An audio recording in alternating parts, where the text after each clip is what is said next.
आज का टॉपिक है फीवर, क्योर इन 72 आवर्स। मेरी पत्नी अक्सर बोलती है तुम जब भी कभी सेमिनार में जाते हो, कहीं भी जाते हो, एक ही तरह कपड़े पहन लेते हो। ऐसा लगता है जैसे और कुछ है ही नहीं तुम्हारे पास। और ये फैशनेबल भी नहीं है, पुराने वाले जमाने का कपड़ा है देखने में।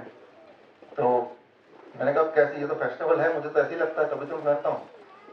कहा नए जमाने का कुछ पहनो, दिखने में नया लगना चाहिए, नया जो ट्रेंड है आजकल वो देखो, नोटिस करो और उसके हिसाब से पहनो। मैंने कहा नया ट्रेंड है वो कैसे पता चलेगा? तो अखबार में देखो लगातार वो क्या हो रहा है, और अखबार के अलावा अपने आसपास देखो, टीवी में देखो किस बात की चर्चा हो रही है। अखबार में, टीवी में, रेडियो में क्या चर्चा हो रहा है, क्या चीज हो रहा है, what is the new trend, accordingly अपने गेटअप को बनाओ। तो फिर मैंने वादा किया, मेरी पत्नी यहाँ बैठी है सामने, कि इस बार जब मैं आऊंगा तो बिल्कुल नए ट्रेंड के हिसाब से ही आऊंगा। ऐसा ही मैंने किया, देखने में नहीं लग रहा, अभी लगेगा। इस बार मैंने अभी छुपा के रखा, वो इसलिए क्योंकि कहीं ऐसा ना हो कि मुझे देख के कोई और एक ट्रेंड चुरा दे, इसलिए इसकी लॉन्चिंग मैं अभी कर रहा हूँ।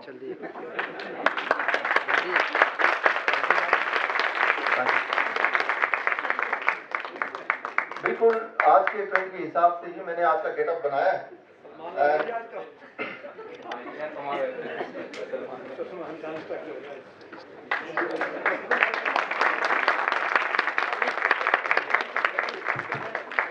आई थिंक आज का ट्रेंड यही है, हर जगह सवाल यही है, डेंगू, यही स्टाइल है आज का।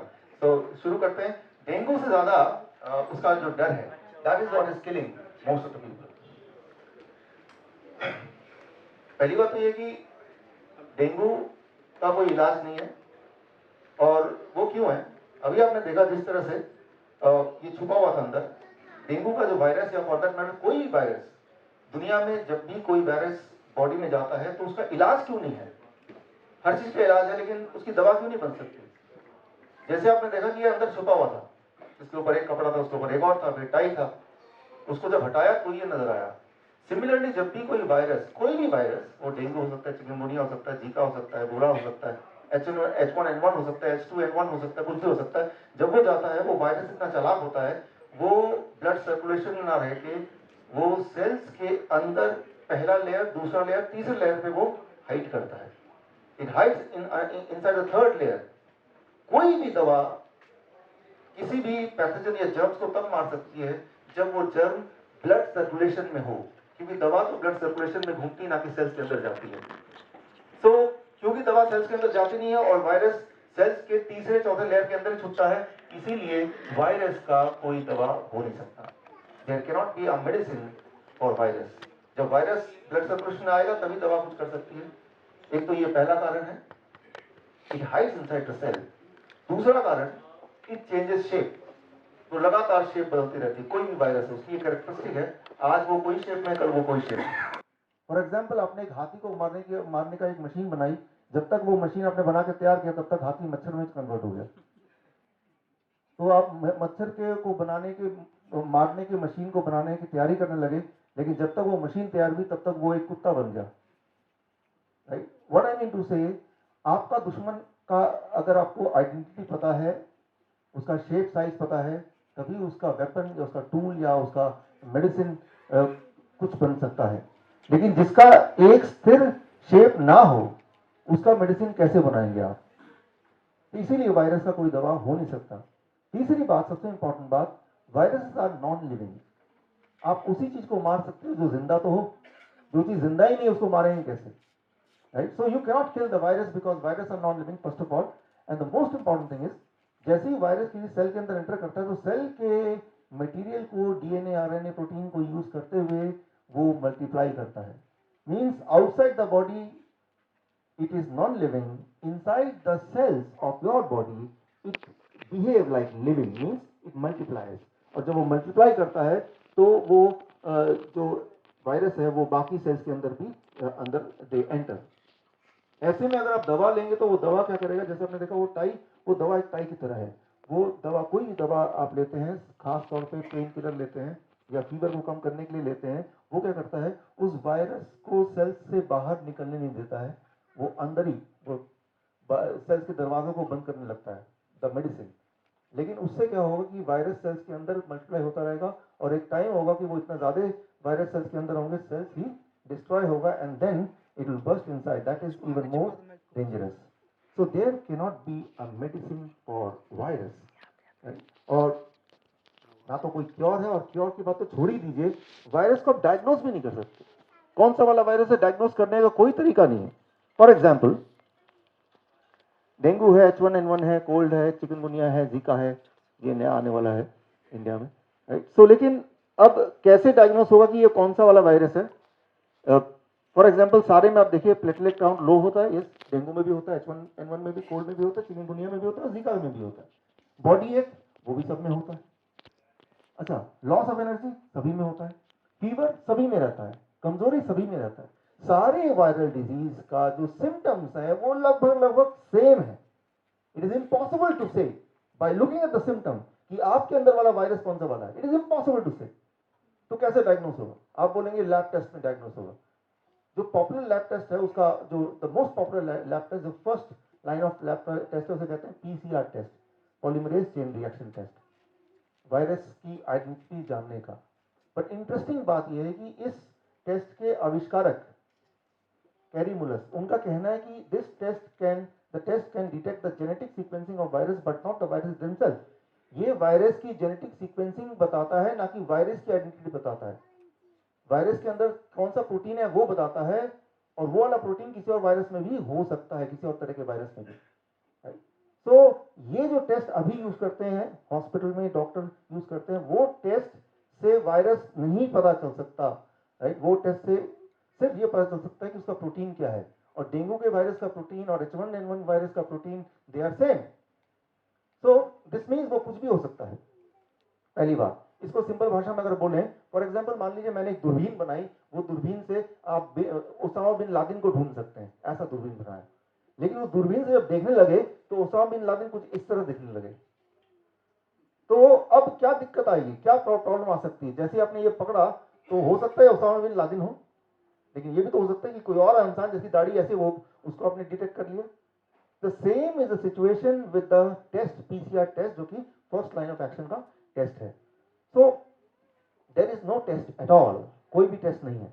लेकिन अगर आप अभी भी सहमत नहीं है तो मैं लेटेस्ट रिपोर्ट दिखाता हूं, सीडीसी की साथ, CDC centre of disease control, ये गवर्नमेंट ऑफ यूएस का हाईएस्ट अथॉरिटी है, और इन्होंने ठेका लिया हुआ है पूरे दुनिया में जो दवाइयां होंगी या डायग्नोस्टिक होंगे वो कैसे होंगे, वो ठेका इनको मिला हुआ है, ऐसा मान लीजिए।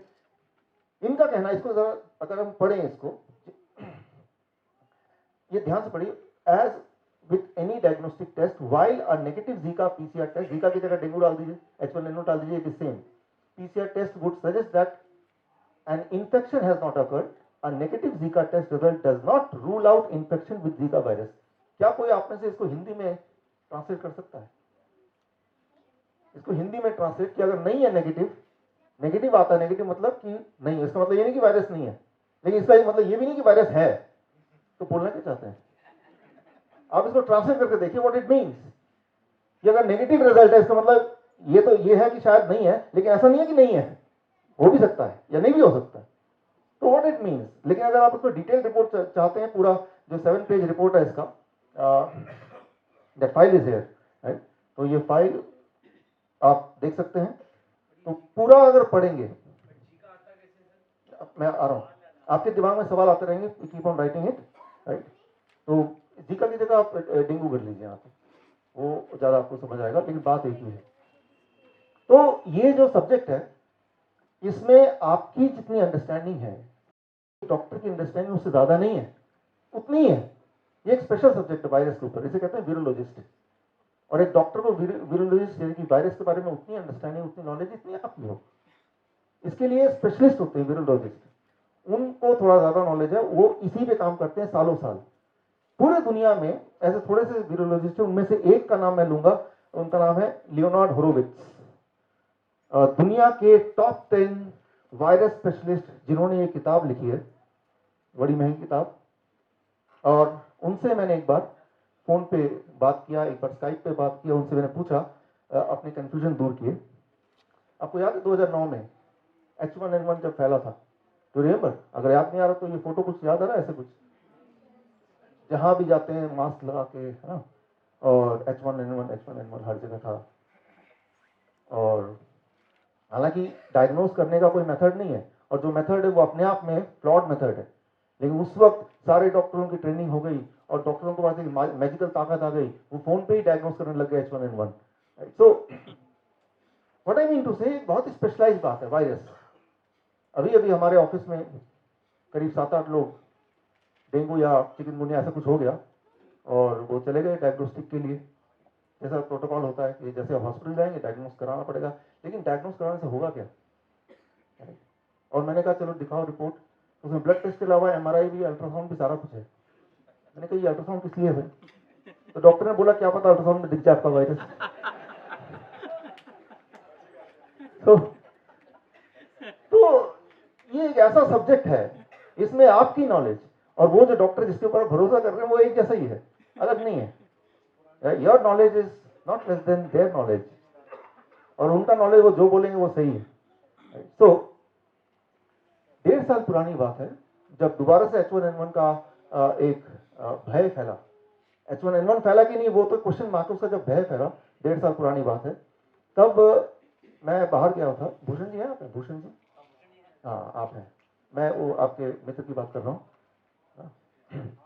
हाँ, तो मैं जब बाहर गया हुआ था तो उनको बुखार हुआ, एडमिट हो गया हॉस्पिटल में। कौन सा हॉस्पिटल? अपोलो वो था, एशियन था, एशियन था ना। और उन्होंने बोला कि देखते ही कि इस वक्त कोई भी अगर फीवर में जाएगा, डॉक्टर देखते ही बोल देगा आपको डेंगू है।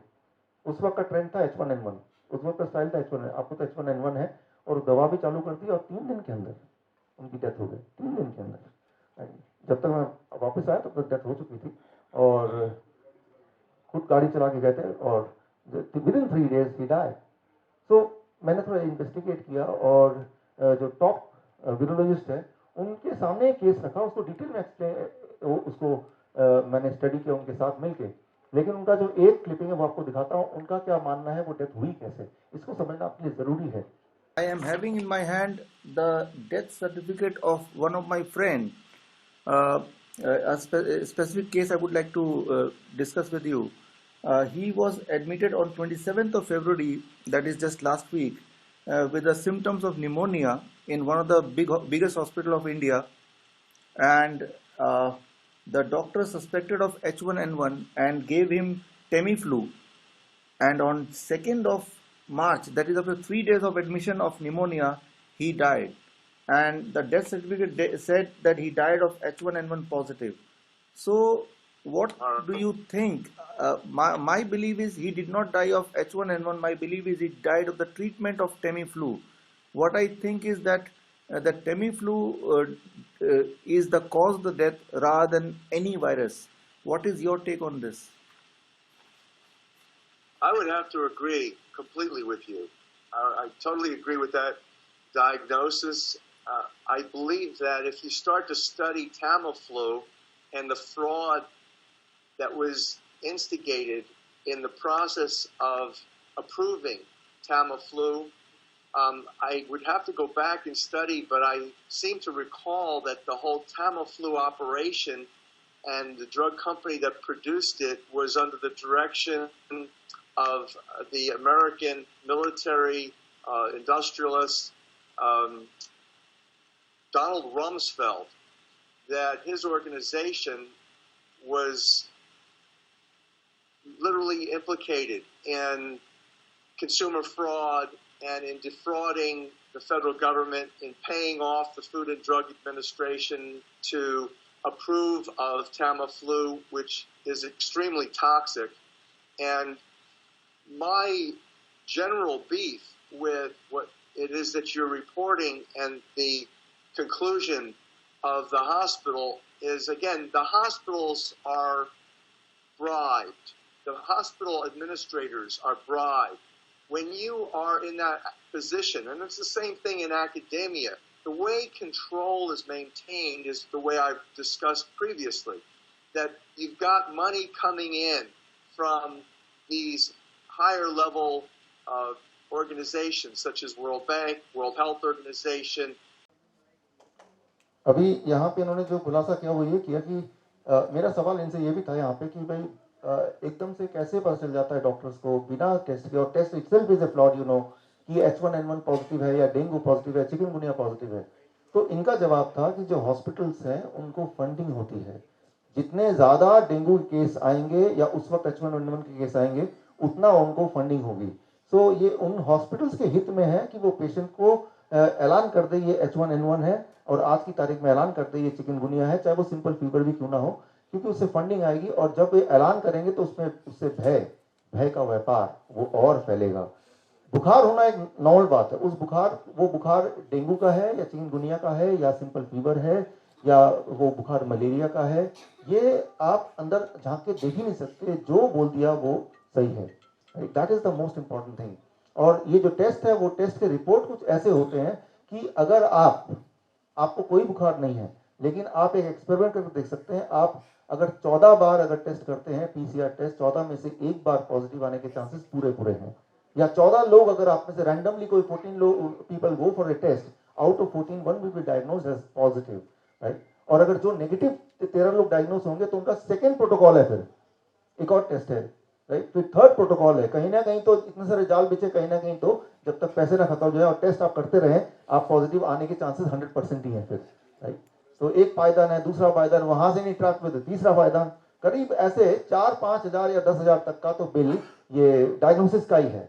तो ये एक व्यापार का पूरा एक सिस्टम है। तो मैंने उनसे पूछा वो डायग्नोसिस में एक्चुअली दिखता क्या है, होता क्या है, थोड़ा सिंपल भाषा में समझाएं। तो उन्होंने मुझे समझाया कुछ सिंपल भाषा में। फॉर एग्जाम्पल मैं आपको समझाता हूँ। मान लीजिए देखिए आप इतनी दूर से आप देख रहे हैं, ये बताइए शेर के पंजे हैं या चीता का पंजा है या लोमड़ी का है या कुत्ते का है, इट डिपेंड्स ऑन जो भी आप बोले, राइट। लेकिन जो भी आप बोलेंगे वो जरूरी है क्या वो करेक्ट हो। तो जब एक टेस्ट होता है या ब्लड रिपोर्ट होती है जिससे वायरस का टेस्ट होता है, तो वो जो टेस्ट करने वाले को जो नजर आता है वो उतना ही क्लैरिटी से नजर आता है जितना क्लैरिटी से आपको समझ आ रही है बात। तो ये पूरी तरह से टेस्ट होने, जो इंसान टेस्ट कर रहा है उसके ऊपर है कि उसके उस वक्त फ्रेम ऑफ माइंड में क्या चल रहा है, अकॉर्डिंगली वो जो बोल देगा, that is what is the ultimate truth. So ये सारे चीजों को जब जो सारे नॉलेज उन्होंने मुझे दिया, जो सारे कन्वर्सेशन हुआ, मैंने उनको रिक्वेस्ट किया। फाइनली एक किताब उन्होंने मेरे साथ लिखी, किताब का नाम है why the mortality rate drops when the doctor gone strike, right. जब भी दुनिया में देखा गया कि डॉक्टर स्ट्राइक पे जाते हैं तो वहाँ की जो मृत्यु दर है अक्सर ही घट जाती है, वहाँ के लोगों की हेल्थ अक्सर ही अच्छी हो जाती है, राइट। सो कहीं भी देख लीजिए, चाहे यूएस में हो। Thank you. तो ये किताब डॉक्टर लियोनार्ड होरोविट्ज दुनिया के टॉप 10 वीरोलॉजिस्ट में टॉप 10, एड्स पे इन्होंने काम किया, इबोला पे इन्होंने काम किया, साइट में जाके काम किया, और फिर इन्होंने एक्सपोज किया अमेरिकन गवर्नमेंट को। और अभी कुछ दिन पहले मेरी बात हुई तो उन्होंने बताया कि भाई सरकार ने फैसला कर लिया कि इनका मकान छीन लिया जाए, ये देशद्रोही है, राइट। तो मेरा मन कर रहा था कि भाई मैं उनको इनवाइट करूं कि ठीक है आप कोई बात नहीं, आप इंडिया में आके रह सकते हैं, राइट। लेकिन यहाँ का भी कुछ भरोसा नहीं है। मित्तल जी को तो पता ही है, हमारे कुछ डायबिटीज एजुकेटर उनको एक तो जेल में भी गए थे, राइट। तो इंडिया हो या अमेरिका हो, अगर हम ऐसी बातें करते हैं जो कि ट्रुथ है, तो एक नियम बना दिया गया है, एक धारा बना दी गई है, राइट, मैजिकल रेमेडी एक्ट, उसके according the person can be in jail. तो हमें क्या करना होगा, what we have to do right now, 3-step diet to fight the virus in 3 days। पहली बात तो यह कि वायरस का डायग्नोसिस हो नहीं सकता, और दूसरी बात है कि वायरस का डायग्नोसिस अगर हो भी जाए तो डायग्नोसिस करके करना क्या है जब उसका कोई इलाज नहीं है। फॉर एग्जाम्पल मान लीजिए ओबामा आपके पास आके बोलते हैं कि मुझे बचाओ मुझे बचाओ, क्या हुआ भाई, ISI के 5-6 हजार टेररिस्ट ने हम पे अटैक कर दिया। तो आप बोलेंगे पहले बताओ 5,000 है या 6,000, एग्जैक्ट फिगर बताओ, क्या फर्क पड़ता है, चाहे 5,000 हो या 6,000 हो, आप कुछ कर ही नहीं सकते, क्या फर्क पड़ता है, राइट। या तो कुछ कर सकते हैं, फिर तो डायग्नोस करने का, एग्जैक्ट नंबर पूछने का कि मैं क्या प्लानिंग बनाऊंगा, 5,000 है तो मैं ऐसा कुछ कर दूंगा, या 6,000 हो तो मैं वैसा कुछ कर दूंगा, राइट। तो जिस चीज का हम कुछ कर ही नहीं सकते, जिस चीज की कोई दवाई नहीं है, डायग्नोसिस की जरूरत कहां से। So there is no need to diagnose because you cannot do anything about it, right? तो आप कुछ कर ही नहीं सकते, तो डायग्नोस करने का मतलब नहीं है। वो क्या है कि वो चक्कर काटे हैं, कुछ पैसे हैं जो वो भय के व्यापार में जाएगा। उससे क्या होता है कि वो पेशेंट का टाइम पास होता है, टाइम पास होने के साथ साथ मनी पास होता है, उसके साथ टाइम के साथ साथ तो फीवर ठीक होना ही है, right? तो लगता है चलो सब कुछ किया और ठीक हो गया। तो अब आता है 3-step diet to fight the virus in 3 days। तो जब मैंने उनसे बात की होरोविट्ज से, तो उन्होंने एक इंटरेस्टिंग बात बताई मुझे। इमर्जिंग वायरस, ये किताब कभी पढ़िएगा, लेकिन ये बड़ा ही कॉम्प्लिकेटेड किताब है। उन्होंने इंटरेस्टिंग बात बताई कि इबोला, आपको याद होगा इबोला अफ्रीका में जब फैला था, तो वहां पे जो ट्रुप गया था, डॉक्टर्स गए थे वहां के लोगों को बचाने के लिए यूएस से। वो डॉक्टर्स को जब इबोला हुआ तो वो बच गए, वो नहीं मरे। तो उन्होंने बोला कि वो, मैंने पूछा कैसे नहीं मरे, तो उन्होंने एक स्पेसिफिक डाइट बताई मुझे, जो मैं आज को आपको बताने जा रहा हूं कि ये that diet was confined and limited to only those doctors. तो वो डॉक्टर चाहे तो वो डाइट उनको भी दे सकते थे, लेकिन उन्होंने अपने आप को बचाने के लिए तो वो डाइट लिया, और लोगों को बचाने के लिए, दुनिया को दिखाने के लिए वैक्सीन या समथिंग एल्स, जो भी चीजें हो सकती हैं, वो स्टैंडर्ड चीजें वो की। बट जब अपनी बारी आई, then they were on a very specific diet which I am going to share with you right now, right? और once you are on this diet, वो वायरस कोई भी वाला वायरस हो, चाहे वो चिकनगुनिया हो, डेंगू हो, H1N1 हो, it will just take 3 days, only 72 hours. तो आज मेरा जो मकसद है, ना केवल ये नॉलेज आप तक पहुंचाने का, ये आपके माध्यम से आपके आसपास के लोगों तक पहुंचाने का। और उसके लिए, ताकि ये नॉलेज ठीक से पहुंचे, एट द एंड मैंने एक कार्ड बनाया है, उसमें जो जो इंपॉर्टेंट बातें हैं वो मैंने उसमें कलरफुली डाल दिया है। तो वो कार्ड लेते हुए जाएं, ताकि आप जब किसी को बताएं तो वो करेक्ट हो, उसमें कुछ गड़बड़ ना हो, कंफ्यूजन ना हो, राइट? नहीं तो आप कंफ्यूज हो जाएंगे, कुछ कितना याद रहेगा कितना याद नहीं रहेगा, that is the question mark.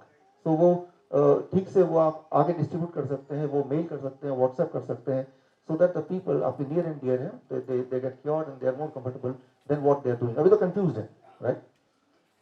वो डाइट को समझने के लिए आपको मेरे 4 सवालों के जवाब देने हैं। पहला सवाल, which is the correct, Vicks की गोली लो मच्छर दूर भगाओ या खिचखिच दूर करो? पहला है, दूसरा? अच्छा, दूसरा वाला ठीक है, अच्छा इसलिए ठीक है, खिचखिच दूर करो। बचपन से सुनते आए हैं, खिचखिच या कफ एंड कोल्ड, इसके बारे में सच्चाई ये है कि अगर आप दवा लेंगे तो 1 हफ्ते में ठीक हो जाएंगे, अगर दवा नहीं लेंगे तो 7 दिन में ठीक हो जाएंगे, right? So what I mean to say here is whether you take medicine or not, दवा लेंगे तो 1 हफ्ते में ही ठीक हो जाएंगे, और दवा नहीं लेंगे तो 7 दिन लगेंगे ठीक होने में। तो ये है कि जब हम बीमार पड़ते हैं तो हमारा दिमाग को हमें एंगेज करना होता है, कहीं ना कहीं लगाना होगा ना। तो डॉक्टर पास जाए, लाइन में खड़े हो, केमिस्ट शॉप में खड़े हो, छुट्टी दे रहे हैं, तो वो दिमाग, ध्यान जो है वो बीमारी से हट गया, और बॉडी तो फाइट कर ही रही है, 7 दिन में ठीक होना ही है, उसमें कुछ भी बेच डालो, राइट? जो बेचना बेच डालो। तो डॉक्टर यही करते, वो जो 7 दिन है वो फियर फैक्टर है, उसमें सारा बिजनेस हो गया। चलिए, पहला क्वेश्चन दूसरे, ये पहला आपने सही जवाब दिया। Now I am coming to the second question. देखते हैं, what is the common between Salman Khan and Asaram Bapu? I am sure you will not be able to answer this question. चलिए, इसका आंसर मैं ही दे देता हूं। Trigeminal neuralgia. अच्छा, इसको मैं एक्सप्लेन करता हूं, व्हाट इज ट्राइजेमिनल न्यूरल्जिया। ये एक ऐसी बीमारी है जिसमें एक यहाँ पे ऐसा दर्द होता है कि मानो कि कोई चाकू भोग रहा हो या इलेक्ट्रिक का शॉक लग रहा हो। ये तो हुई एक बात है, लेकिन इंटरेस्टिंगली अगर कोई स्कैन करता है, एमआरआई करता है, या उसमें नर्व में कहीं पे भी कोई डैमेज या किसी तरह से वो दिखता ही नहीं है, लेकिन दर्द होता है। That is called trigeminal neuralgia. आपको याद होगा बचपन में जब हमें स्कूल में जाना नहीं होता था, घर में ही रहना होता था, तो बहाना मारते थे पेट में दर्द हो गया, तो इस बहाने से स्कूल से छुट्टी मिल जाती थी। लेकिन पेट में दर्द है कि तो दवा भी खानी पड़ेगी। लेकिन ये एक ऐसी बीमारी है कि कोर्ट से बचने के लिए कोई नहीं बोल सकता है, राइट? क्योंकि बीमारी का डायग्नोसिस सिर्फ ये है कि वो पेशेंट बोलेगा, उसी को मानना पड़ेगा, there is no other diagnosis. और बीमारी का कोई इलाज भी नहीं है, क्योंकि डायग्नोसिस ही नहीं है।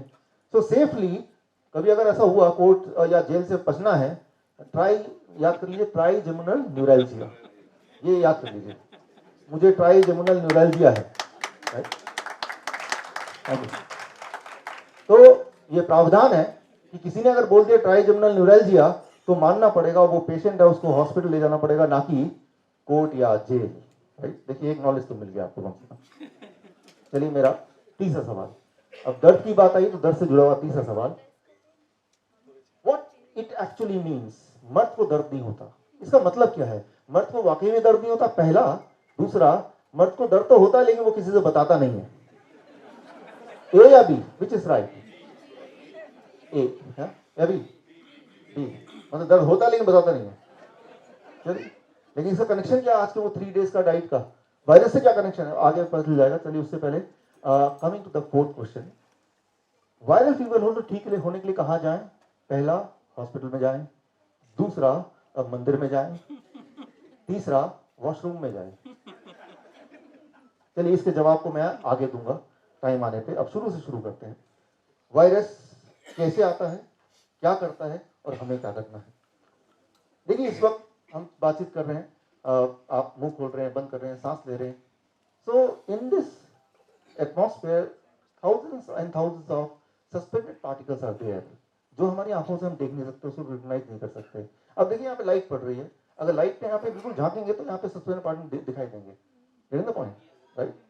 सो दोज आर द पार्टिकल जो वैसे नहीं दिखाई दे रहे हैं बट वो है, एग्जिस्ट करते हैं दुनिया में, and there are thousands of different kind of them. Most of them are harmless, वो कुछ भी नहीं करेगा, right? We can not avoid that, वो नाक के अंदर जाएंगे, बाहर आएंगे, बट वो हार्मलेस हैं, they can not do anything. Some of them are useful, वो फायदा करेंगे, right?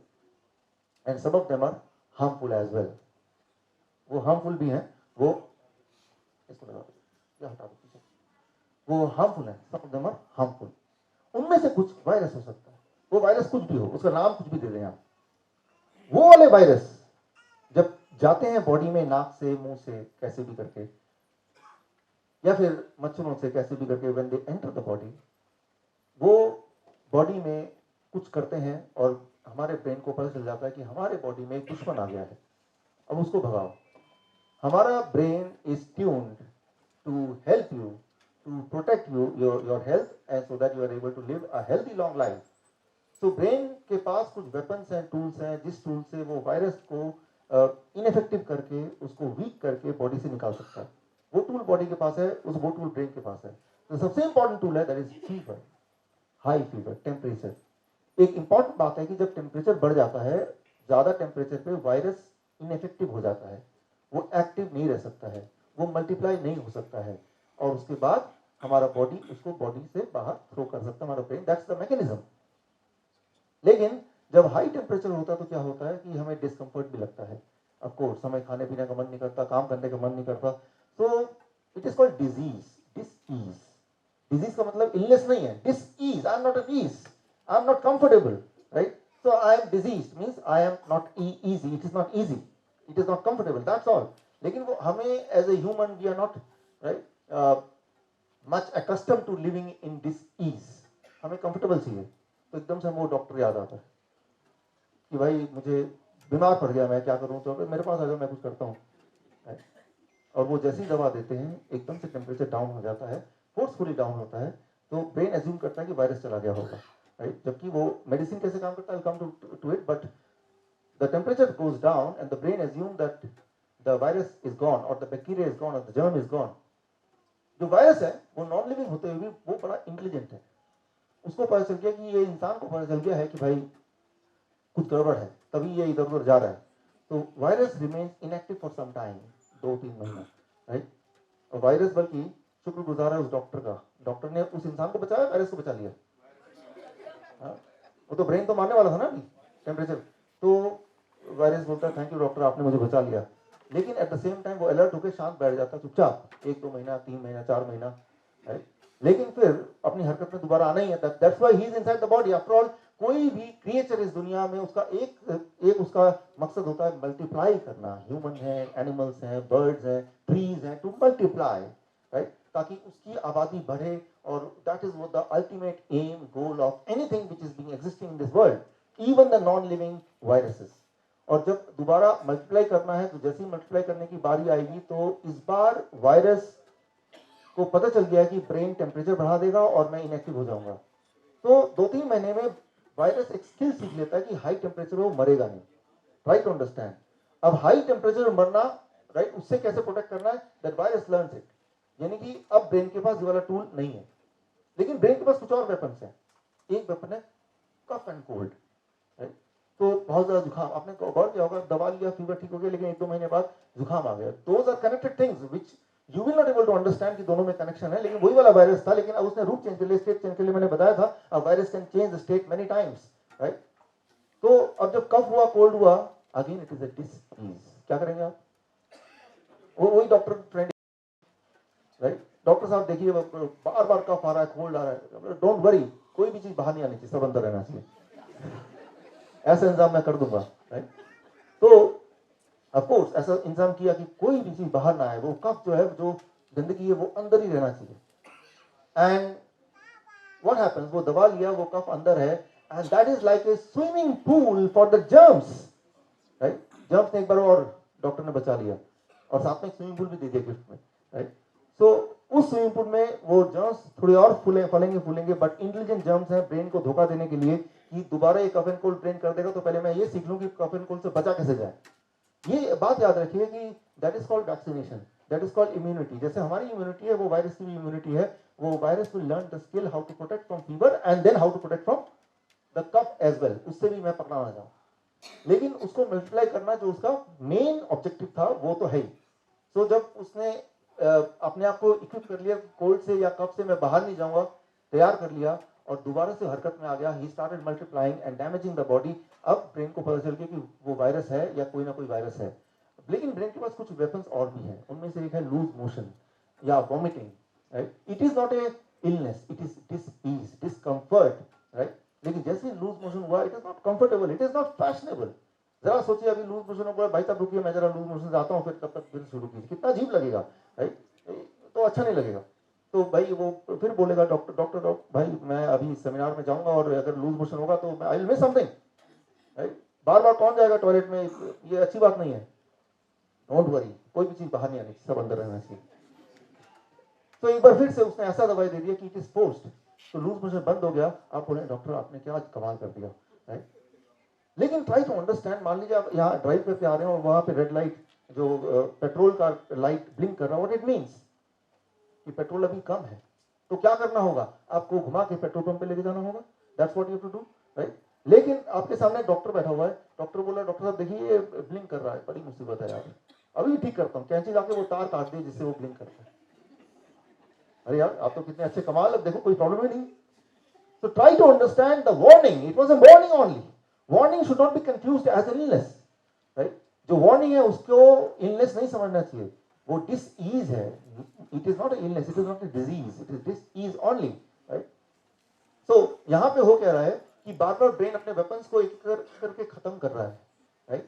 And as it is, right, using one by one weapons, the virus is becoming stronger and more influenced. उसको पता चल गया कि अब इसका जो पैंतरा है ब्रेन का, ये एक और टूल है लूज मोशन वाला।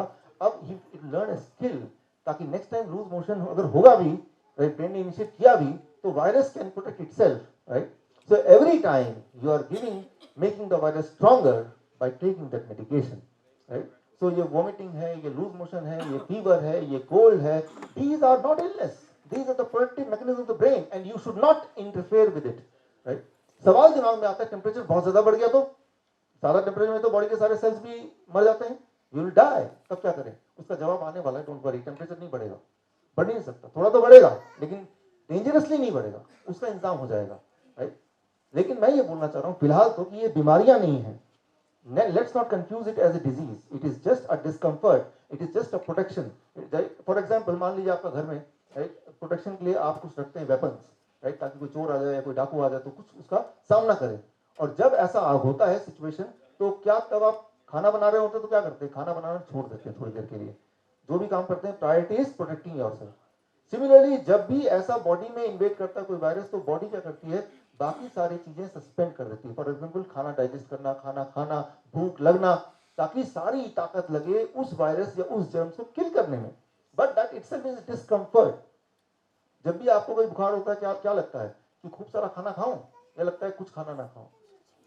क्या लगता है कि सबसे बातें करूं, दोस्ती करूं, टीवी देखूं, फेवरेट प्रोग्राम देखूं, या लगता है कोई डिस्टर्ब ना करो भाई, I want to lie down?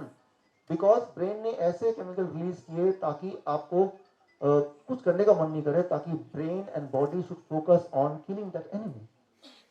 dis-ease. Brain is giving you dis-ease and we should respect that dis-ease, right? So अब मान लीजिए पेन की बात करते हैं, दर्द की बात करते हैं, हेडेक की बात है, स्टमक की बात है, जॉइंट पेन की बात है, तो तुरंत हम एक पेन किलर ले लेते हैं. Let's try to understand what it is. मान लीजिए मैं यहाँ से चल रहा हूँ और सामने नीचे कील है और the moment I step on the की नेल, क्या हुआ, एकदम से पेन आएगा and I will fall back, right? But try to understand कि जो पेन था वो उस इंजरी की वजह से नहीं है. ब्रेन मुझे बताना चाहता है, बिकॉज भगवान ने आंखें पैर के नीचे दी नहीं है, मुझे पता नहीं चलेगा. Brain want to tell you, immediate मेरा अटेंशन लगाना चाहता है, देखो भाई यहाँ पे आपने इंजर कर दिया, stop and pay attention to this, इसको पहले ठीक करो फिर आगे बढ़ो. तो इंस्टेंटली मुझे पेन देगा. Try to understand, pain is not because of the injury. दर्द जो होता है वो किसी इंजरी की वजह से नहीं होता. ब्रेन चाहता है कि आप उस पर ध्यान दें, इसीलिए that's how it is, right? That is. लेकिन कुछ दुनिया में लोग होते हैं जिनको पेन नहीं होता, मर्द को दर्द नहीं होता, उसके अलावा भी कुछ लोग ऐसे हैं, राइट? उसके बारे में मैं आपको बताता हूँ. मान लो हेडेक होता है, अचानक आपने पेन किलर ले लिया, हेडेक इज गॉन. लेकिन वो पेन किलर ने हेडेक गायब कैसे किया? हमारे पूरे बॉडी में सिग्नलिंग सिस्टम है जिसके थ्रू ब्रेन सिग्नल पास करता है. ब्रेन को हिंदी या इंग्लिश आती नहीं है, उसका जो लैंग्वेज है that is by giving some signal like pain, ताकि आपको अलर्ट कर दें. तो जब आप पेन किलर लेते हैं तो वो जो सिग्नलिंग सिस्टम है ब्रेन का वो स्विच ऑफ हो जाता है and that is what is called pain killer. लेकिन बार बार अगर सिग्नल सिस्टम ब्रेन का स्विच ऑफ हो जाएगा, एक टाइम आएगा कि जब आपको पेन होना बंद हो जाएगा, वो दर्द नहीं होता, तो आप भी वो मर्द वही वाले बन जाएंगे, दर्द ही नहीं हो रहा. फॉर एग्जाम्पल जो डायबिटीज के पेशेंट होते हैं एडवांस वाले, उनका आपने कई बार ध्यान दिया होगा कि जब वो चलते हैं तो अगर कोई कील चुभ जाए तो उनको नहीं पता चलेगा, राइट? और वो इंजर होता रहेगा बिकॉज ब्रेन ने पेन सिग्नल देना बंद कर दिया है. लेकिन पूरे दिन के बाद जब शाम को आते हैं और जूते और मोजे उतारते हैं तो मोजा पूरा ही खून में लथपथ. That is the time, for the first time ही नो, अरे यार मैंने अपने पैर को इतना इंजर कर दिया, राइट? तो try to understand and tell me, pain is an enemy और pain is a friend? Friend. तो पेन को इंटरफेयर नहीं करना है, राइट? जैसे टूथ हो गया, हेडेक हो गया, तुरंत एक पेन किलर ले लिया. पेन किलर का मतलब ब्रेन की जो सिग्नलिंग सिस्टम है उसको आपने इंटरफेयर किया. इसका मतलब नेक्स्ट टाइम और आगे आगे एक टाइम आएगा जब ब्रेन पेन सिग्नल देना बंद ही कर देगा. ऐसे कुछ बच्चे पैदा होते हैं दुनिया में जिनको कहते हैं CIPA. CIPA, congenital insensitivity to pain, that is CIPA. मतलब बचपन से उनके बॉडी में पेन सिग्नलिंग एबिलिटी वो उसके साथ पैदा ही नहीं हुए थे. उनको पेन नहीं होता, दर्द नहीं होता. टीचर मार तड़ा मारते रहो, मुझे कोई पेन नहीं हो रहा. अच्छा आइडिया ना? कैसा लगेगा ऐसी जिंदगी, पेन ही ना हो? मजा आएगा? अच्छा रहेगा कि नहीं रहेगा? वो बोलेगा मैं तो सीपा चाइल्ड हूं तो मुझे तो पेन नहीं होता. अब देखिए इस वक्त अगर मैं आपकी फोटो खींचूं, इस वक्त यहां से आपकी फोटो खींचूं, 15 मिनट बाद एक और फोटो खींचूं, अभी देखिए आप कैसे बैठे हैं, कोई ऐसे बैठा है, कोई ऐसे बैठा है, कोई पैर ऊपर कर बैठा है. 15 मिनट बाद अगर एक और फोटो लें और दोनों कंपेयर करें, क्या आपका पोज बिल्कुल सेम रहेगा? Not all. तो जैसे आप एक पर्टिकुलर पोज में बैठे हैं तो आपका ब्रेन नजर बनाया हुआ है उस पोज पे और आपके टिश्यूज पे. टिश्यूज की एक कैपेसिटी होती है उस वेट को झेलने के लिए. उस कैपेसिटी के बाद वो टिश्यू ब्रेक होना शुरू हो सकते हैं. तो ब्रेन क्या करेगा, एक पेन सिग्नल भेजेगा और आपको बिना डिस्टर्ब किए ही एक हल्का पेन सिग्नल. तो आपका ध्यान यहाँ है लेकिन आपने पोस्चर चेंज कर लिया, राइट? लेकिन जो सीपा चाइल्ड है, सीपा चाइल्ड, मान लीजिए मैं ऐसे खड़ा हूं तो मेरा 70 kg का वेट है, मैंने अपना सारा वेट इस लेफ्ट पैर में ज्यादा डाला हुआ है, बट मेरे left leg is design to hold that weight for some time. लेकिन उसके बाद क्या होगा कि मेरे टिश्यूज टूटने लगेंगे, लेकिन उससे पहले ब्रेन एक सिग्नल देगा, pen signal, I will change the posture, right? तो सीपा वाला बच्चा क्या करेगा, फॉर एग्जाम्पल मान लीजिए यहाँ पे ये बहुत गर्म है एंड अननोइंगली मैं अपना हाथ ऐसे रखता हूँ, I pull it back, right? Because ये हीट है, ब्रेन ने बिल्कुल पेन सिग्नल दिया मेरे फिंगर्स पे और जलने से पहले मैंने इसको कर लिया. लेकिन जो सीपा चाइल्ड है उसका हाथ यहीं रहेगा, पेन सिग्नल ब्रेन भेज नहीं पा रहा है. और क्या होगा कि कुछ समय बाद जब वो देखेगा अरे मेरा हाथ का है, वो तो जल ही गया, लेकिन फिर भी उसको पेन नहीं हो रहा है, राइट? तो वो ऐसे खड़ा है और कुछ देर बाद या कुछ घंटों बाद खड़ा रहेगा, वो उसको पेन नहीं होगा, हड्डियां भी टूट जाएंगी तब भी पेन नहीं होगा. सो पेन अगर ना हो, दैट इज कॉल्ड सीपा. ऐसे जो लोग हैं, राइट, वो 25 साल से ज्यादा जिंदा नहीं रहते, 25 years. By the time they are 25 years of old, उन्होंने अपनी इतनी हड्डियां तोड़ चुकी होती हैं, दे डाई, राइट? तो मर्द को दर्द नहीं होता, वो मर्द होने से पहले, मतलब जवान होने से पहले वो दे डाई, राइट? So यहाँ पे the point I want to make here is that pain is a friend, vomiting is a friend, temperature is also a friend. उसको अगर हम डिस्टर्ब करेंगे तो हम किसी और जंजाल में फंसने वाले हैं. आप जब सोते हैं, याद कीजिए, रात को सोते हैं एक पर्टिकुलर पोस्चर में, सुबह उठते हैं, are you in the same posture? Many time you change the posture, isn't it, right? तो आप एक पर्टिकुलर पोस्चर में सो रहे हैं, तो आपका ब्रेन जगा हुआ है, वो लगातार देख रहा है कि ये टिश्यूज पे ज्यादा लोड तो नहीं है, और जब ज्यादा लोड हो गया तो ब्रेन ने थोड़ा सा पेन दिया, आपको नींद को डिस्टर्ब नहीं किया. ब्रेन ने ऐसा नहीं कहा भाई साहब उठिए उठिए अब पोस्चर चेंज कीजिए, right? He is considerate, the brain is considerate. तो ब्रेन ने क्या किया? ब्रेन ने आपको थोड़ा सा पेन दिया, नींद में ही आपने पोस्चर चेंज कर लिया. Now imagine the cepa child, वो क्या करेगा? Right? Cepa child what they will do, they will be sleeping the same. तो सुबह जब उठेगा तो एक आध हड्डियां उसको टूटी मिलेंगी. So try to understand the importance of pain. Never try to interfere with the pain. And pain is never because of the injury. It is because the brain wants that you attend to that particular problem. Right? So, मैं आपको example देके बताता हूँ इसको. 1944 या 49 में 1944, right? So Italy में जो वर्ल्ड वॉर में अमेरिकन सोल्जर को घेर लिया जर्मनी में, और करीब 40,000 सोल्जर्स इंजर्ड हो गए, 7,000 मारे गए. उस वक्त वहां पे डॉक्टर थे, डॉक्टर हेरी बीचर. उन्होंने सोल्जर से पूछा कि आप जब जो जख्मी हो गए, पैर कट गए, उड़ गए बॉम्ब से, हाथ उड़ गए, बुलेट लग गया, उन सबसे पूछा क्या आपको दर्द है, क्या दर्द के लिए कुछ चाहिए? 70% का जवाब था दर्द नहीं है. तो ट्राई टू अंडरस्टैंड, पेन जो होता है ना, वो दर्द किसी इंजरी से इनके लिए नहीं होता. और उस वक्त जब भी कोई सोल्जर अगर जब लड़ाई के मैदान में होते हैं तब बुलेट लग जाए, पैर भी उखड़ जाए, उसको दर्द नहीं होता उस वक्त, बिकॉज ब्रेन जानता है अगर मैं पेन दूंगा तो इसका ध्यान वो दुश्मन से हटके सीधा पेन पे जाएगा and he will be killed, right? So brain chose कि भाई थोड़ी देर बाद जब ये सेफ जोन पे आ जाएगा तब मैं पेन दूंगा, ताकि वो वाला पैर जो इंजर्ड है वो और हिलाए डुलाए ना. एक इजरायली वॉर में एक इजरायली सोल्जर, एक महिला, उनका पैर पड़ा माइन पे और ब्लास्ट कर दिया, पूरा पैर उखड़ गया, जोर जोर से चिल्लाने लगी. फिर डॉक्टर की टीम आई, क्या आपको दर्द है, कुछ चाहिए? कहा नहीं नहीं, तो चिल्ला क्यों रहे हैं, अब मुझसे शादी कौन करेगा? So try to understand, the pain is not because of the injury. Brain chose कि भाई जब लड़ाई के मैदान में है तो ध्यान लड़ाई पे होना चाहिए, जब सेफ जोन में है तब पेन आता है. मैं आपको एग्जांपल देता हूं. हिरन कभी देखा आपने? अब ये वीडियो देखिए कि हिरन का झुंड है, गोली लगी, और गोली लगने के बाद सारे हिरन भाग रहे हैं. आप देख के पहचान नहीं पाएंगे उनमें से कौन से हिरन को गोली लगी है. देखिए जरा इस वीडियो को.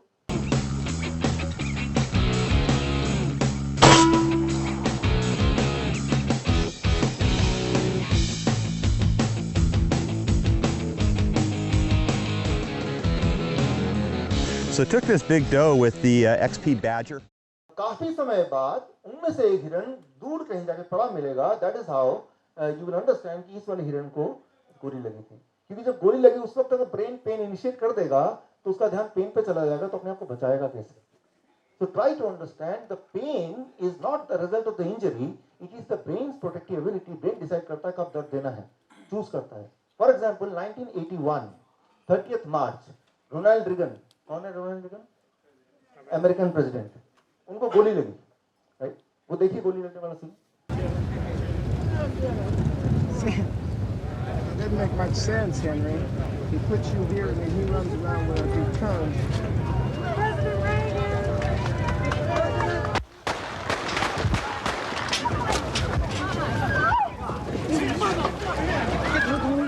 So उनको गोली लगी और तब किसी को नहीं पता चला उनको गोली लगी. उनको सेफली गाड़ी में उठा के ले गए. काफी समय बाद देखा कुछ खून निकल रहा है, उन्होंने खुद अच्छा मुझे गोली लगी है. फिर उनको इलाज किया गया और जब एक साल हो गया ठीक, अगले साल उन्होंने एक साल जब पूरे हुए इस गोली लगने को, इंटरव्यू में बोला कि जब गोली लगी, पहली बार मुझे गोली लगी, फिल्मों में तो मुझे कई बार गोली लगती, वो पहले एक्टर थे, लेकिन अब मुझे पता चला गोली लगने के बाद दर्द हो कोई जरूरी नहीं है. फिल्मों में जब गोली लगती थी तो हर बार दर्द होता था, लेकिन अब जब असली में गोली लगी तो दर्द नहीं हुआ. काफी समय बाद मुझे पता चला कि मुझे गोली लगी है. So try to understand, the pain is not because of the injury. It is the protective mechanism when the brain decides that I have to give pain. For example, आप अपना एग्जाम्पल लीजिए. आज जब घर से निकल रहे थे, संडे का दिन है, घर का सब कुछ ठीक करके जाना है और सेमिनार में टाइम पे पहुंचना है और बुक फेयर भी थोड़ा एंजॉय करना है, आप अपना टाइम मैनेज कर रहे थे और जल्दी में सामान रखते हुए और बाकी काम करते हुए आपका जो पैर है वो बेड के कोने में लगता है, लेकिन आप नोटिस नहीं करते। अब इमेजिन कीजिए होता क्या है ऐसे में कि रात को जब दोबारा घर जाते हैं, कपड़े बदलते हैं, तब देखते हैं अरे बाप रे यहाँ पे चोट सी लगी हुई है, याद करते हैं कब हुआ था, अरे सुबह जब मैं चल रहा था और भाग रहा था तब वो टकरा गया था, और जब ये सोच रहे होते हैं उस वक्त आपको पहली बार दर्द का एहसास होता है, isn't it? लेकिन जब एक्चुअली हो रहा था तो ब्रेन उसे देख रहा था, लेकिन ब्रेन को पता है कि अभी मैं दर्द दूंगा, बेचारा पहले से बहुत लेट हो चुका है, तो जाने दो उसको अभी। अब जब शाम को आ गए, सारे काम कर लिए, सोने जा रहे हैं, तो ब्रेन ने बोला अब इसको थोड़ा मैं इसका थोड़ा काम खींचता हूं, इसको थोड़ा डिसिप्लिन करता हूं। तो तब ब्रेन ने पहली बार आपको पेन दिया कि देखो भाई आगे से समझते रहना, डिसिप्लिन करने के लिए पेन दिया, ध्यान दिलाने के लिए पेन दिया, वो जब आपके पास वो समय है उस पेन को झेलने का, समझने का। So what I mean to say here is, हमारे बॉडी में कुछ प्रोटेक्टिव मैकेनिज्म है, अगर वो मैकेनिज्म फेल हो जाए तो that may be the last day of our life, लेकिन उस मैकेनिज्म को अगर हम बीमारी मान लें, right, then that is the thing which will make us really sick. तो यहाँ पे मैं ये बोल रहा था कि इंजरी के रिस्पॉन्स पे पेन कब कैसे होता है वो ब्रेन डिसाइड करता है, वन थिंग। दूसरी बात ये है, जैसे मैंने बताया ट्राइजेमिनल न्यूरैल्जिया, कि कुछ इंजरी नहीं है but pain is there, right. So दो कॉन्ट्रास्टिंग बात हो गई, एक तरफ तो पेन है तो दर्द है, लेकिन दर्द कब है, it depends on the situation. Injury हो गई, दर्द कब होगा, it depends on the situation. और दूसरी तरफ कि दर्द तो है लेकिन पेन ही, दर्द तो है लेकिन इंजरी है ही नहीं कहीं, तो दर्द का कारण क्या है, दर्द ब्रेन डिसाइड करता है कि कब देना है, इंजरी हो या ना हो। For example common lower back pain अक्सर ही होता है लोगों को, और उसका कारण पूछे तो डॉक्टर से फ्रैक्चर होता है, ट्यूमर होता है, इंफेक्शन होता है, स्लिप डिस्क होता है। लेकिन 85% लोग जिनको लोअर बैक पेन होता है, इनमें से कोई भी डिटेक्ट नहीं होता, और ऐसे बहुत सारे लोग हैं जिनको कोई पेन नहीं है, लेकिन वो अगर स्कैनिंग करेंगे तो उनको स्लिप डिस्क मिलेगा। अब क्या है कि जब कोई लोअर बैक पेन में गया तो डॉक्टर की रिस्पॉन्सिबिलिटी बन जाती है कि इनमें से किसी ना किसी एक में तो डालना ही उस आदमी को, और फिर उसको इलाज चालू कर देना है, और वो जिंदगी भर इलाज चलता है और जिंदगी भर वो ठीक ही नहीं होता कभी। सो पेन मे और may not have a physical connection, right, it may be because of blocked emotion. मान लो बचपन का कोई दुख है, उस दुख को बार बार याद करते हैं, तो ब्रेन सोचता है आप उस दुख को संभाल के रखना चाहते हैं, तो वो दुख ब्रेन कहीं डाल देता है, दैट पार्ट में भी पेन है। जब तक उस इमोशन को हम स्विच ऑफ नहीं कर देंगे, ब्लॉक नहीं कर देंगे, तब तक वो पेन आता रहेगा। लेकिन हम ढूंढते हैं जो कारण, वो इन्हीं में से किसी को ढूंढते हैं, उस डॉक्टर को बोलते हैं, डॉक्टर को वो पेन के बारे में उतना ही पता है जितना आपको पता है। उनको पेन क्या होता है, उसका साइंस क्या होता है, उसका आर्ट्स क्या होता है, वो वाला टॉपिक है ही नहीं। उनको बता दिया यही चार होते हैं, तो इन चारों में आपका पेन ढूंढ के रहेगा कौन सा रीजन है, राइट, वो ढूंढ के रहेगा। आप ऐसा कीजिए, आपको पेन नहीं है, आपको पता है, लेकिन डॉक्टर बोलिए बहुत पेन है, फिर देखिए वो डॉक्टर क्या करता है, चारों में से एक कारण निकालता है कि नहीं, कम से कम एक कारण निकाल के देगा, जब तक चैन से नहीं बैठेगा वो, राइट। मैं एग्जाम्पल दे रहा हूँ, बाईपास सर्जरी आने से पहले जब लोगों को एंजाइना पेन होता था, हार्ट का पेन, राइट, एंजाइना पेन, तो तब एक सर्जरी थी, उस सर्जरी में क्या होता था कि थोड़ा सा कट मारा और अंदर जो आर्टरीज है उसको थोड़ा हिलाया डुलाया, इस उम्मीद से कि अगर कोई चीज ब्लॉकेज होगी तो हिलने डुलने से वो ब्लॉकेज हट उठ जाएगा, तो ठीक ही हो जाएगा। और वो सर्जरी बड़ी पॉपुलर हुई, और हमेशा देखा गया उस सर्जरी के बाद लोगों का पेन कम भी हो गया। अब हार्वर्ड में एंड यूनिवर्सिटी ऑफ पेनिनसुला इन दोनों यूनिवर्सिटी में अलग अलग डॉक्टरों की टीम ने अलग अलग ढंग से एक्सपेरिमेंट किया। उन्होंने FDA से परमिशन ली, which now they will not give, unethical permission, कि हम दो तरह के मरीज हैं, दोनों का एंजाइना पेन है, एक ग्रुप ऑफ मरीज को वही वाला आर्टरी हिलाने वाला हम सर्जरी करेंगे, दूसरे मरीज को सर्जरी तो नहीं करेंगे, ऊपर से कट लगा देंगे कि आपकी सर्जरी हो चुकी है। और इंटरेस्टिंगली दोनों ग्रुप में सभी को रिलीफ मिला, सभी को आराम मिला, और कई महीनों तक आराम रहा। तो व्हाट आई मीन टू से, इट इज ऑल एक्सपेक्टेशन। आपका ब्रेन ये देखता है आप उम्मीद क्या करते हैं। अभी हमारा डायबिटीज, वर्चुअल डायबिटीज टूवर्ड्स चल रहा है हमारा, राइट, 3 दिन वाला, और करीब 9 देशों से हमारे पास पार्टिसिपेंट्स हैं। जब पार्टिसिपेंट्स को पता चला कि यहाँ पे बहुत डेंगू हो रहा है, तो 3-4 पार्टिसिपेंट को तो बुखार आ गया। तो मतलब ये कि योर ब्रेन एक्सपेक्ट्स, राइट, देखता है सराउंडिंग कि आप क्या एक्सपेक्ट करते हैं अपने आप से, ब्रेन की रिस्पॉन्सिबिलिटी जो आप एक्सपेक्ट करते हैं ब्रेन वो आपको डाल देगा, राइट। तो जैसे आप देख रहे हैं हर जगह डेंगू लिखा हुआ है, ये डेंगू है, चिकनगुनिया है, वो होर्डिंग में भी, अखबार में भी और टीवी में भी, तो ये एक्सपेक्ट मुझे बुखार होना चाहिए अभी। तो brain is a servant, brain को पालन करना उसका इसकी रिस्पॉन्सिबिलिटी है, राइट। सो यहाँ पे इंपॉर्टेंट है एक्सपेक्टेशन। एक्सपेक्टेशन कैसे होता है? Past belief, right. आसपास क्या चल रहा है, राइट, उससे एक्सपेक्टेशन बनता है। उससे क्या होता है? इमोशन, फियर, राइट, एंड इससे दैट रिजल्ट्स टू पेन और that results to fever, right. तो फीवर होता है, डर से फीवर होता है, आपको पता ही है, राइट। तो वो जो फियर है, ये जो डर है, सारा व्यापार इस फियर का है। वो जो डर के दौरान कुछ भी आप बेच सकते हैं, किसी को डरा के कि ऐसा नहीं कर देंगे तो ऐसा हो जाएगा, कुछ भी बेच सकते हैं। तो ये जो मेडिसिन है पूरा का पूरा, अगर वायरल डिजीज की बात करें, ये it is the business of fear, right. हालांकि अभी देखिए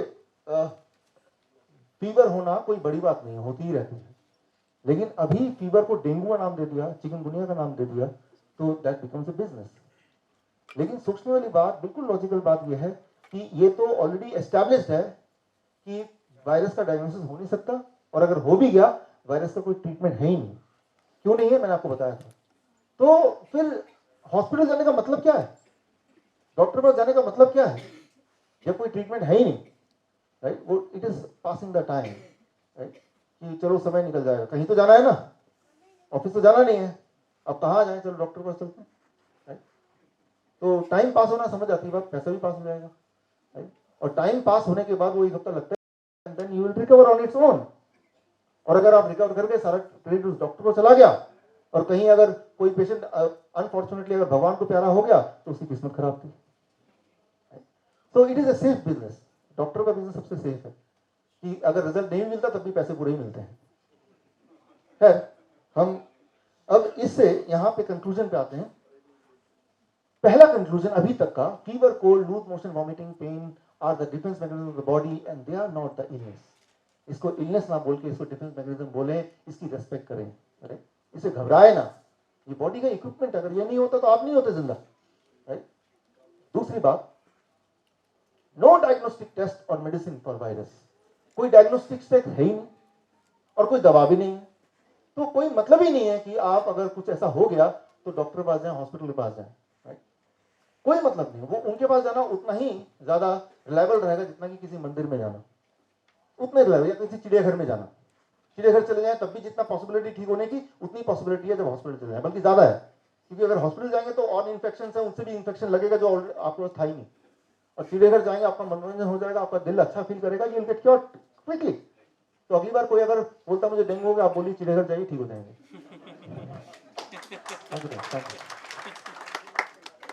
और साइंटिफिकली प्रूव कर सकते हैं आप।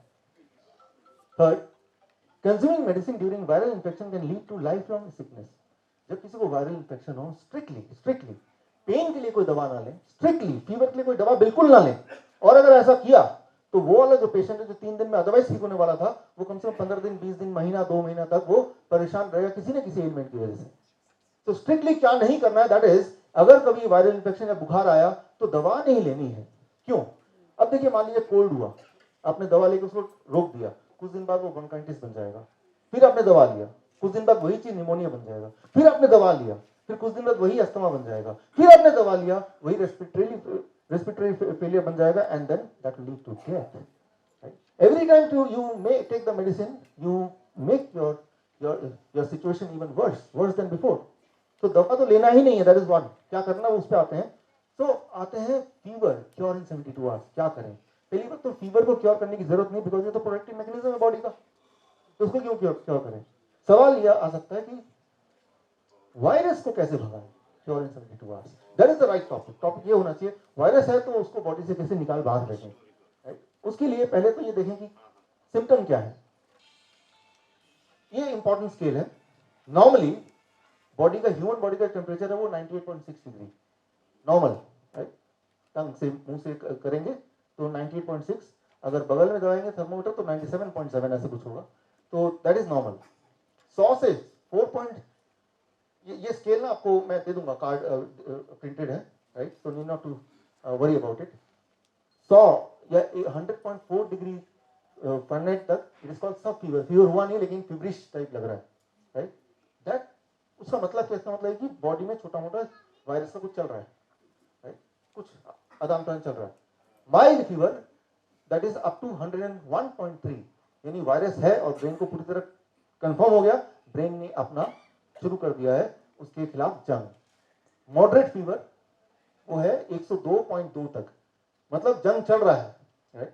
और वो जंग में ब्रेन पर, हमारी बॉडी पर वो वायरस भारी पड़ रहा है, तो बॉडी टेम्परेचर बढ़ा रहा है। और उसके बाद होता है स्ट्रॉन्ग फीवर जो 104 डिग्री तक होता है। स्ट्रॉन्ग मतलब अब ब्रेन ने तय कर लिया कि अपना आखिरी दांव लगा दें, इसको पूरी तरह से हरा दें, that is strong fever. Severe fever होता है 105.8, राइट, जहां पे वो इंसान की अपनी इम्यूनिटी अदरवाइज भी बड़ी कमजोर थी, राइट, तो यहां पे जंग थोड़ा लंबा चल गया। देन डेंजरस फीवर होता है 105.8, इससे आगे वाकई में डेंजरस है। यहाँ पे यू शुड डू समथिंग ताकि फीवर कम हो, इससे ज्यादा ना बढ़े। उसके लिए क्या करना है, I will come to it. Fatal fever और लाइफ थ्रेटनिंग फीवर इज 107.6 से ज्यादा। मैक्सिमम जो फीवर जाता है किसी का भी 109/6, मिनिमम जो टेम्परेचर बॉडी का रह सकता है 86, इससे कम होगा या इससे ज्यादा होगा, इन दोनों केसेस में ही it will lead to death. Body का जो एक होम्योस्टैट है वो 86 से लेके 109 के बीच में है, इससे अगर अलग होगा it will lead to death. अगर आपको विश्वास ना हो कभी करके देखिए, अलग, मेरा मतलब मत कीजिए, तो दैट लीड टू डेथ। तो अब इसमें होता कैसे है, virus it enters the body, और जब वायरस एंटर करता है तो पायरोजेनिक सब्सटेंस ऑटोमेटिकली बॉडी में रिलीज होता है, जो ब्रेन को सिग्नल की तरह काम करता है। ब्रेन समझ जाता है कि फीवर, कि कोई वायरस अंदर आ गया है, तो ब्रेन अपना फर्स्ट एक्शन फीवर, टेम्परेचर बढ़ा देता है। क्यों? क्योंकि टेम्परेचर जब बढ़ेगा तो चार चीजें होंगी, अगर कोई टॉक्सिन होगा तो वो बर्न कर जाएगा, वो बॉडी से एलिमिनेट हो जाएगा, और वो जो जर्म है, वो वायरस है, वो पैरासाइट है, वो बैक्टीरिया है, वो पैथोजन है, वो जर्म्स इनएक्टिव या कमजोर हो जाएगा। और फीवर में हमारी बॉडी की जो इम्यूनिटी है वो इम्यूनिटी अलर्ट हो जाती है और इम्यूनिटी भी स्ट्रांग हो जाती है, राइट। तो ये चार चीजें टुगेदर होती हैं जब बॉडी अपना टेम्परेचर बढ़ा देता है। This 4 things happen. इसमें जो सबसे इंपॉर्टेंट बात है स्ट्रांग फीवर। स्ट्रांग फीवर मतलब 104 तक। जब किसी का 103 पॉइंट समथिंग आता है या 104 आता है तो घबराना नहीं है उसमें। उसमें यह है कि आपका बॉडी एक आखिरी पटकनी मार रहा है। आपने देखी सुल्तान मूवी, देखी सुल्तान, राइट। तो सुल्तान में इमेजिन कीजिए कि वो सुल्तान है, वो बॉडी का टेम्परेचर है, वो ब्रेन है, और दूसरा वाला मैं आपको वीडियो दिखाता हूँ, राइट, कि कई बार वायरस भारी पड़ता है कई सारे कारण से, तब ब्रेन अपना आखिरी दाव लगाता है।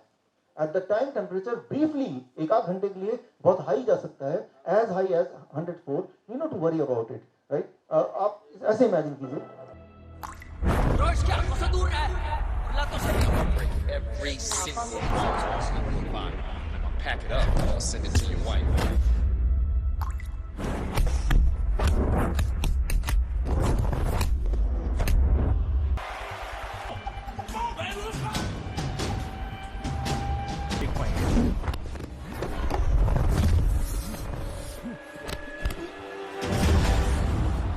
ये सुल्तान का दाव है, वो फाइटर अब दोबारा नहीं उठेगा। अब यहाँ पे देखिए वो जो आखिरी दाव लगाया है, राइट, वो दाव जब लगता है 104 डिग्री तो हम क्या करते हैं, उसको उससे डर घबरा के फटाफट हम उसको कोई दवा दे देते हैं। वो कुछ ऐसा ही होगा कि सुल्तान आखिरी दाव लगाने वाला था तो हमने क्या किया, उसे हाथ पैर बांध दिए, राइट। तो लेकिन तो करना क्या है, what we have to do. तो अगली बार जब 103 या 104 के करीब आएगा, याद कीजिए मेरा ब्रेन आज सुल्तान बन गया है, राइट। तो आपको बुरा नहीं लगेगा, आप अपने कॉन्फिडेंस में रहेंगे और आप देखेंगे it is a matter of few hours. वो जो कुछ एक घंटे होते हैं, 1 या 2 घंटा, that is the main important thing. उस वक्त आप क्या कर रहे हैं। सो क्या करना है, कोल्ड कॉम्प्रेस अगर 103 से ऊपर जाता है, and 3 step diet. Cold compress क्या होता है, बड़ा सिंपल है। एक इतना बड़ा टॉवल लीजिए और उसके 4 टुकड़े कर दीजिए, छोटे छोटे, 1 फीट बाई 1 फीट के 4 टुकड़े, 1 फीट बाई 1 फीट के ऐसे टॉवल ले लीजिए, और एक बड़ा सा 2 बाल्टी ले लीजिए, और एक बाल्टी में बर्फ वाला पानी और एक बाल्टी खाली। वो चारों टुकड़ों को आप पानी में डालिए, राइट, तो ठंडा पानी उसमें आ जाएगा पूरा, राइट। और उसको निचोड़ के, बहुत ज्यादा भी निचोड़ना नहीं है, एक को तो सिर पे रखिए और बाकी 2 को ये काफ में। काफ में ज्यादा ब्लड वेसल्स हैं, ब्लड क्रॉस हो रहा है, तो वो ब्लड क्रॉस हो रहा है तो वो ठंडा करने का काम करेगा। काफ में, दोनों काफ में अपने पट्टी लगा दी है। हर 3-3 मिनट बाद वो चौथा वाले को फिर इस पे लगाइए, फिर एक और फ्री हो गया, उसको फिर ठंडे में लगाइए। Means every 3 minutes you have to recycle it, right. तो आप देखेंगे टेम्परेचर थोड़ा कंट्रोल में रहेगा, हाई रहेगा 102 103, लेकिन और हाई नहीं होगा। मतलब आप लड़ने का मौका दे रहे हैं। इट्स लाइक आपने देखा सुल्तान में वो चीयर अप कर रहे थे सुल्तान को, it's like cheering up, it's like cheering up the body कि हम साथ में हैं। At the same time productive zone भी है, राइट, बिल्कुल नहीं घटाना, एट द सेम टाइम इतना बढ़े ना उसके लिए। पर अब आता है 3 step diet, cold compress plus 3 step diet. Massive dose of vitamin C, उसको क्या करना है, massive dose of vitamin C. ये जो मिला है मुझे, एक तो होरोविट्ज जिन्होंने बताया, फिर मैंने अपना कुछ रिसर्च किया, तो कुछ मेडिकल जर्नल्स कम से कम 100 से ज़्यादा, उनमें से ये 4 बड़े मुझे इंपॉर्टेंट लगे, इंटरेस्टिंग लगे, तो इसका रेफरेंस मैंने यहाँ लिख दिया है। आप चाहे तो मैं पूरा मेल कर सकता हूँ जर्नल की रिपोर्ट्स। तो इस रिपोर्ट के अनुसार ऐसे पेशेंट्स को massive dose of vitamin C देना चाहिए। What is massive dose of vitamin C? ये डिपेंड करता है पेशेंट के बॉडी वेट के according. So it is called 3 step diet. पहला दिन liquid diet, day 2 fluid and day 3 solid diet. Liquid diet क्या है? Weight in KG by 10, glass of mausami juice. मान लीजिए कोई 60 केजी का आदमी है, तो 60 बाई 10 कितना होता है? 6 ग्लासेस ऑफ मौसमी जूस और 6 ग्लासेस ऑफ कोकोनट वाटर, कितना हुआ? 12। तो यानी कि 12 घंटे में, हर घंटे में 1 ग्लास मौसमी जूस, अगले घंटे में कोकोनट वाटर, मौसमी जूस कोकोनट वाटर, राइट। तो एक तो ये। दूसरा, इसमें कई बार कुछ लोग बोलते हैं कि मुझे कोकोनट वाटर नहीं मिल रहा इसी जगह पे, तो मौसमी जूस। कोई बोल रहे मौसमी जूस नहीं मिल रहा, तो कोकोनट वाटर भी 12 ग्लास कर सकते हैं, राइट, हर घंटे। ये कोकोनट वाटर बड़ा ही कमाल करता है। आप इसको देखेंगे तो हैरान हो जाएंगे, जब किसी पेशेंट को देंगे जो इस तरह के फीवर से गुजर रहा है, एक ही दिन में फीवर गायब हो जाएगा, राइट, बट नेचुरली, मतलब बॉडी ने फाइट ऑफ कर दिया। It is full of natural mineral water. सबसे खास मिनरल वाटर भगवान ने बनाया है बॉडी को इंस्टेंटली ताकत देने का, और mineral helps the body to fight with the virus. So total 12 हो गया। उस 12 में मौसमी रखना है, कितना कोकोनट रखना है, सारे कोकोनट रखने हैं, सारे मौसमी रखना है, वो फ्लेक्सिबिलिटी आपके पास है, डिपेंडिंग ऑन कि क्या आपको मिलता है, डिपेंडिंग ऑन कौन सा पेशेंट को ज्यादा अच्छा लग रहा है, किसमें कंफर्ट महसूस कर रहे हैं, ये सारे फैक्टर डिपेंड करते हैं। टोटल 12 होना चाहिए अगर 60 केजी का इंसान है, और ऐसा हर घंटे उसके धीरे धीरे धीरे चुस्की ले लेके, कटकना नहीं है, चाय की तरह पीना है, शराब पीते ना धीरे धीरे, उस तरह से पीना है। डे 1, तो डे 1 जिस दिन आपको लगा ऐसा कुछ है, तो डे 1 उसको डे 1 डाइट। डे 2 डाइट इसको फ्लूइड डाइट। इसमें देखिए वो 60 केजी का है, तो बाई 20 कितना हुआ? 3, और बाई 20 कितना हुआ? 3, तो टोटल कितना हो गया? 6 हो गया, तो 6 ग्लास, यानी कि आधा हो गया वो तो। Plus weight in KG, that is 60 into 5, कितना हो गया? 300 ग्राम्स ऑफ ये फ्लूइड। टोमेटो एंड कुकुम्बर उसके अंदर देखिए फ्लूइड टाइप होता है, पूरा सॉलिड नहीं है। That is the most important thing, right. तो आपको ये बोलना है कि टोमेटो कुकुम्बर 300 ग्राम पूरे दिन भर में उसके पेट में जाना चाहिए। वो धीरे धीरे ले सकते हैं, एक बार में ले सकते हैं, जैसा मर्जी, बट ओवरऑल वो 60 केजी के आदमी के लिए 6 ग्लास और 300 ग्राम, 300 में से 150 ये और 150 ये, या फिर इसका रेशियो अपने हिसाब से डिसाइड कर लें, अपने टेस्ट के अकॉर्डिंग या अवेलेबिलिटी के अकॉर्डिंग। पूरे दिन भर में ये सारा खाना स्प्रेड करना है, यानी कि सुबह उठा मैंने 6 ग्लास पी लिया, मेरा काम खत्म। पूरे दिन में स्प्रेड करना है, राइट, तब असर ज्यादा आएगा। धीरे धीरे पीना है, तब असर ज्यादा आएगा। Day 2 diet, fluid diet. Day 3 diet, solid diet. Breakfast अब वो 30 कर दिया, 60 केजी का आदमी है, तो कितने ग्लास होगा total? 2 + 2 4 glasses. Breakfast is 4 glass of liquid. इसमें 2 ग्लास है मौसमी जूस या ऑरेंज जूस या पाइनएप्पल जूस। मौसमी नहीं मिल रहा तो पाइनएप्पल मिलेगा, पाइनएप्पल नहीं मिल रहा तो ऑरेंज मिलेगा, नहीं मिलेगा तो कोकोनट मिलेगा। टोटल 4 ग्लास तो ब्रेकफास्ट में खत्म करने। 12 बजे से पहले lunch is the fluid lunch, that is वही वाला 300 ग्राम जो अभी डे 2 में था। And dinner normal home cook food, ये बड़ा इंपॉर्टेंट है, वही रोटी दाल चावल सब्जी। अच्छा ये क्यों? क्योंकि जब ये खाएंगे तो ब्रेन को एहसास दे रहा है भाई सब कुछ ठीक है, तो घबराओ मत। तो ब्रेन बोलेगा मेरे साथ कुछ अजीब हो रहा है, बॉडी में कुछ अजीब चीज आ रही है, इसका मतलब इमरजेंसी जोन है। तो ये ब्रेन को, उस पेशेंट को एहसास दिलाएगा, उसके ब्रेन को बोलेगा एवरीथिंग इज ओके। और उस वक्त तक, ये तीसरे दिन की बात है, the patient will be actually okay. Right. और तब पेशेंट का मन करेगा, खुद ही बोलेगा कि मुझे रोटी खाना है, मुझे चावल खाना है, मुझे दाल खाना है, मुझे सब्जी खाना है, मुझे राजमा खाना है, छोले भटूरे मतलब खाना है या पकौड़े खाने हैं। तो समझ लीजिए पेशेंट ठीक हो चुका है आप, तो वो दे देना उसको, राइट। तो if you do this, it takes just 3 days, maximum 3 days. It takes just 72 hours, right? So अब आपके पास ये है कि आप देखिए कहीं कुछ मिल जाए, कोई बुखार वाला आदमी, तो बस वो तो गया एक्सपेरिमेंट करने को, आपके पास गिनी पिग मिल गया, राइट। और कई सारे लोग जिन्होंने बताया क्योंकि घर में कोई ना कोई अभी बुखार है, तो आप तो बस अब पहुंचे घर और शुरू कर दें, बल्कि फोन पे भी आप शुरू कर सकते हैं ताकि तैयारी हो जाए। तो अब यहाँ पे the most important thing is don't ever go to the hospital, right. That is the first thing. कई बार लोग पूछते हैं अगर कुछ हो गया तो, अगर कुछ हो गया, अगर पेशेंट मर गया तो। मर नहीं सकते डेंगू के वायरस से। डेंगू का वायरस आता कैसे बॉडी में, बताइए कैसे आता है, बॉडी तक कैसे पहुंचता है? मच्छर से आता है।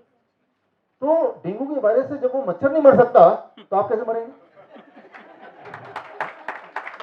कैसे? हाँ, पहले वो मच्छर मरेगा ना, क्योंकि उसको भी तो डेंगू हो गया है, वो तो मरा नहीं। तो डेंगू के वायरस से आप मर नहीं सकते फॉर श्योर, लेकिन जब वायरस अंदर आया तो उसको तो हमने किया क्या बॉडी के साथ, that plays an important role, right. That plays the most important role. तो घबराइए नहीं, आप मर नहीं सकते, कुछ नहीं हो सकता, राइट। यही करना है। बाकी हमारी इम्यूनिटी जो है that is the best weapon. या फिर आप ऐसा कर लीजिए, प्रिवेंटिव डाइट, क्योंकि आजकल ऐसा माहौल चल रहा है, तो एक हफ्ते के लिए हम सब, आप सब प्रिवेंटिव डाइट पे चले जाइए ताकि protection from this kind of virus. How do that? Day 3 diet, right. Step 1, एक हफ्ते तक डे 3 डाइट पे रहिए। डे 3 डाइट मैंने बता दिया, मैं आपको कार्ड में दे भी दूंगा। Artificial fever for 7 days, body में आर्टिफिशियल फीवर क्रिएट करना है। उससे क्या होगा कि अगर कुछ वायरस कभी घुसा ही घुसा होगा, जब भी वायरस अंदर एंटर करता है हफ्ते, 2 हफ्ते, 3 हफ्ते बाद आपको असर पता चलता है। तो नया नया वायरस गया होगा तो वहीं पे वो अरेस्ट हो जाएगा by doing an artificial, creating an artificial fever in the body. अच्छा, आर्टिफिशियल फीवर क्रिएट कैसे करना है? थोड़ा खर्चा करना पड़ेगा। एक बड़ा टब ले लीजिए, खरीद लीजिए बड़ा टब जिसके अंदर आप बैठ सकें, और उस टब में गर्म पानी, इतना गर्म कि आप उसे सह सके आराम से, गर्म पानी डालिए विच इज कंफर्टेबली आप सह सकें, और ऐसा आप 15 मिनट तक बैठे रहिए। तो आपकी बॉडी के जो टेम्परेचर है वो लगभग 1.5 डिग्री बढ़ जाएगा, और बढ़ा हुआ आधे घंटे तक रहेगा, और ऐसा आपको रोज करना है 7 दिन तक। तो अगर कोई वायरस घुस गया होगा जो आगे थोड़ा मैनिफेस्ट होने के बाद फिर वो फीवर आएगा ब्रेन में, लेकिन आपने पहले ही प्रिवेंटिवली डे 3 डाइट को एक हफ्ता फॉलो किया और वो आर्टिफिशियल फीवर भी क्रिएट कर लिया बॉडी में नहाने के वक्त, एंड देन दैट इज कि वो वायरस इससे पहले कि अपने पंख फैलाए और बढ़े और ब्रेन कुछ करे, उससे पहले ही आपने उसको वहीं पे रोक दिया, उसको वहीं पे अरेस्ट कर दिया। So that is called the preventive diet, right. So with that we come to the conclusion of this. तो मैं उम्मीद करता हूँ कि हमारे डायबिटिक एजुकेटर्स और हम सब मिलके इसको फॉलो करेंगे। कितने एजुकेटर्स हमारे यहाँ पे? या थैंक यू, थैंक यू। सो हाँ, एनीथिंग, स्टीम बाथ है, सोना बाथ है, इवन जब आप रनिंग करते हैं तो बॉडी का टेम्परेचर 1.8 डिग्री बढ़ जाता है, that is also artificial fever. Anything जिससे टेम्परेचर थोड़ा बढ़ जाए और बढ़ा हुआ थोड़ी देर तक रहे, that is called creating an artificial fever, right. Sun bath भी हो सकता है, धूप में भी, राइट। तो with this we come to the conclusion of this. आपको एक फीडबैक फॉर्म मिलेगा, वो फीडबैक फॉर्म भरिए, एंड उसके बाद वो फीडबैक फॉर्म आप एक्सचेंज कीजिए। फीडबैक फॉर्म जब देंगे तो इन एक्सचेंज आपको वो कार्ड मिलेगा। उस कार्ड में जो मैंने इंपॉर्टेंट चीज बोली है वो प्रिंटेड है, लिखा हुआ है, जिससे आप अपना और अपने दोस्तों का ख्याल रख सकें। आप आए, हम मिलते रहेंगे। आपका धन्यवाद। Thank you.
है।